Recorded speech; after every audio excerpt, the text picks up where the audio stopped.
I believe that Trey Lance can win the NFL MVP award this season. I know, it sounds like a wild take, but as someone who's been studying film in the 2021 season and has watched a lot of Trey Lance, I really think it's possible. A lot of people forgot about him, mainly because he was one of the quarterbacks that was on the bench last year as a rookie, while other more polished quarterbacks like Mac Jones and Davis Mills were really having successful seasons. But they are lower ceiling, high floor guys, and that just never was what Lance was. His skill set, although raw, was the reason he was taken over those two and went number 3 overall in last year's draft. The Niners even had to trade up with the Dolphins to go get him. And this is why. He's big, hyper athletic, and has just about every major skill a team would want in a quarterback. And there are 3 specific ones, those being his arm talent, mobility, inability to work on and off script, that make him the type that I think can not only perform well in the Kyle Shanahan system, but can elevate those around him and really revolutionize the scheme, similarly to what Justin Herbert and Patrick Mahomes have done for their teams, and even in a Shanahan system, what Robert Griffin III was starting to do in his rookie year. Here's the stuff that makes you think that Trey Lance can really be like Justin Herbert, and it really comes with that arm talent. As you see here, they line up on the left hash. They've got their tight ends in formation. They've got Debo to the right, Ayuk to the left, and then in the backfield, Elijah Mitchell. And here you go, if you roll the play here, they come out and they run a play action. And if you look, you've got the one receiver coming over the middle of the field, and then Debo going over the top.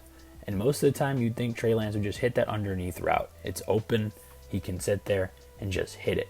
But he has passed the opposite hash and is still a threat to throw this ball anywhere on the field. And this is a thing that they did with Justin Herbert with the Chargers all year last year. You can put your quarterback on the right hash and have him make a throw to the opposite side of the field. Defenses now have to cover everywhere at any point in time. And you see here, Trey Lance releases it, puts a really nice ball on Debo Samuel, and lets him do the work for a deep touchdown. I tweeted about it earlier in the season, but here is the Justin Herbert throw that really made me think when I'm making this video about what Trey Lance can do and how they're really similar. As you see here, they've got a little bit of a condensed formation. Herbert rolls out right to about the numbers and is able to set his feet with his massive arm and just make an absolute throw really similarly to what Trey Lance did across the field. Teams are so accustomed to when a quarterback rolls out to a side, he has to throw to that side. But when you've got guys like a Patrick Mahomes or a Justin Herbert or even a Trey Lance, it's starting to look like they're really a threat to put that ball in any spot on the entire field as long as they are able to set their feet. There really is a lot of stuff in Trey Lance's game that when you look at him, you can really compare to other quarterbacks and what they do really well. And this throw with George Kittle in the slot running a seam route in a 3-by-1 set here is what really compares nicely to Joe Burrow, who was in the Super Bowl last season and made this throw in the playoffs. So if you look, Trey Lance gets the snap, sees that his tight end's beating the man, and just puts it on him to go make a play. There aren't that many quarterbacks who can really thread the needle on seam routes. It's one of the hardest routes to hit in the game. It's all timing and zip on those passes, and Lance really has both. He just steps, puts his foot in the dirt, and makes an absolute throw. Just a dime to George Kittle. And I think it's really impressive what he did there. And I think that if he can continue to make these kind of plays that not many quarterbacks can make, that's what really puts him in the MVP conversation. Here we got a play really down in the red zone, and I think this is a prime example of not only what Trey Lance can do for you with his mobility, but also the gimmies that the Kyle Shanahan offense really gives to these quarterbacks and why Jimmy Garoppolo was able to be so successful. As you see here, the ball is snapped, he rolls out, Elijah Mitchell is just wide open. This is an easy dump-off touchdown that not a lot of systems are able to put in place. I know it looks really simple, but the misdirection, getting Debo and then making it look like a counter by having Kyle Juszczyk come out to block the opposite side, it's really just genius. And I think that the more that Trey Lance gets used to being in this Kyle Shanahan system, he'll be able to make more of these easy throws, rack up yardage, and in this case scenario, rack up touchdowns. Here's a quick example of Trey Lance's mobility and just things that you can design for him that you can't design for other quarterbacks. As you see here, ball is snapped. They make it look like they might be going to a screen, to the top of the screen here, maybe even to Deebo Samuel, and they just let Trey Lance run it. Quarterback draw. You can't do that with Jimmy Garoppolo. And that's the common thread with Trey Lance, is that there's just so much you can do with him that you can't do with other quarterbacks. And I really think that his raw skill set, how big he is, his frame, his speed, it's all what helped him at North Dakota State, and I really think it's what can help him here and maybe even win him that MVP. This throw is just absurd and really shows that it's not just operating within the system, but it's making throws that other guys simply cannot make. Here you see, come out with the snap, Ayuk coming over the middle of the field. There's a linebacker collapsing on one side, and the defensive back collapsing on the other, with another safety coming in from over the top.